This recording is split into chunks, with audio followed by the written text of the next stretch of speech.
চলো চলো সদ উদ্যানে চলো, ঢাকায় চলো, ঢাকায় চলো। কাফের ঘোষণা দেওয়ার জন্য আমরা একমত আছেন? সবাই আছে, সবাই আছে। এই হাতগুলি কিন্তু মদিনা শরীফ ফেরেশতারা পৌঁছে দিতেছে, মালিক কিন্তু দেখতেছে। সেদিন যদি কেউ না যাই, দোকান করি আর মোকান করি আর চাকরি করি, নবীর উম্মত হয়ে থাকতে পারবো না।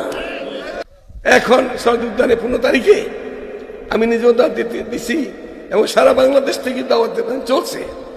আমাদের গত সপ্তাহে আমাদের ব্যাপকের আমেলার সুরার মিটিং এসে, এই মিটিং মধ্যে আমাদের আমির যে এখন বর্তমান, আগে ছিল আহমদ শফি রহমতুল্লাহ আলাইহি হাটহাজারী, এখন যাত্রাবাড়ি হুজুর মাহমুদুল হাসান, সেদিন ঘোষণা দিয়ে দিছে আমাদের 14 লক্ষ ছাত্র আছে, কমি ছাত্র 14 লাখ ছাত্র আছে। 14 লাখ ছাত্র লগে 2-4 লাখ প্রস্তুত আছে না, তো 20 লাখ তো আমরাই। হুজুর কো খালি নবী না, আপনাদের পাবলিক আছেন, আমরা যাচ্ছি আমাদেরও নবী সবাই। আমরা তো এক নবীর সুপারিশেই জান্নাতের আশায় আছি, নাকি আর কেউ সুপারিশ করে নিব? আমার বাপও পারবে না, আমার মায়েও পারবে না, অনুষ্ঠানও পারবে না, আমার পীরও পারবে না, কেউ পারবে না। সুপারিশ কার লাগবো? এরপরে অনুমতি দিলে মালিকে, তো ওলামায়ে সুপারিশ করবে, হাফেজরা করবে, বড় বড় পীর মুর্শিদরা করবে। অনুমতির পরে, অনুমতি ছাড়া, নবীর অনুমতি ছাড়া, আল্লাহ রাসূলের ছাড়া কেউ সুপারিশ করতে পারবে না। সেই নবীর পরে নবী আসেনি দেশে? নবীর পরে আসে নবী? কি আছে? নাই। তাই এখন যে আছে, এটা কি করতে হবে? খালি থাপড় দিল?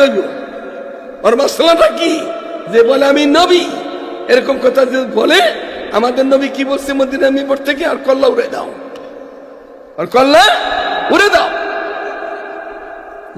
মাশাআল্লাহ, এরকম ভাবে কোমরগঞ্জে বলছিলাম, এবার কোথার কল্লা চাইছিলাম যে কই পামু না পামু, আর কল্লাটা যদি কাইনা দিতে পারে আমার সামনে, আমি 2 লক্ষ টাকা পুরস্কার দিব, এমনও বলছিলাম।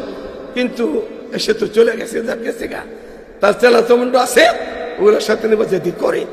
এখন জাতীয় ঐক্যমত হয়ে গেছে গা। এই 97 উপরে 8-10টা দল আছে সারা দেশের ভিত্তি, ছোট বড়, বড় ছোট।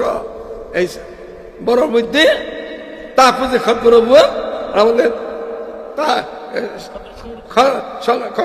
সংরক্ষণ, এটা আমাদের আপনাদের বাংলাদেশে এই 2টা বড় কাজ করতেছে। কাজটা আল্লাহর রহমতে, খতম সংরক্ষণ সাদা সেই কাজ করতেছে কম বেশি। এই আওয়াজ উঠেছে, এখন সমস্ত দল এক হয়ে গেছে। এই এক হইয়াও 10টা কয়টা দল, ওটার দায়িত্ব বরাবর এই সম্মিলিত দলের সভাপতিও আপনাদের আব্দুল হামিদ কি বানাইছে সারা দেশ।